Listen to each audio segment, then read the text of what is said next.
রাত 2টা রিয়াদ একা ঘরে বসে ফোন দেখছিল। হঠাৎ অজানা নম্বর থেকে মেসেজ এলো, আজ রাতেই তুমি মারা যাবে। তার বুক কেঁপে উঠল।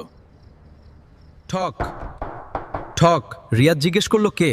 বাইরে থেকে উত্তর এলো, দরজা খোলো, আমি জানি তুমি ভেতরে আছো। ভয়ে সে দরজার ছিদ্র দিয়ে তাকালো, কেউ নেই। হঠাৎ ফোনে আবার মেসেজ এলো, পেছনে তাকিও না। রিয়াদের শরীর ঠান্ডা হয়ে গেল। ধীরে ধীরে সে পেছনে তাকালো। অন্ধকারে একজন দাঁড়িয়ে ছিল। লোকটার মুখ দেখা যাচ্ছিল না, শুধু তার চোখ দুটো লাল হয়ে জ্বলছিল। ওহ না, লাইট অন করতে হবে। ওই কে কোথায়? আমি তোমার পেছনে আছি। আবার মেসেজ এলো, ও আয়নার ভেতর থাকে। রিয়াদ ভয়ে ফোন ফেলে দিল। ঠিক তখনই আয়নায় থাকা লোকটা ধীরে ধীরে হাসতে শুরু করলো।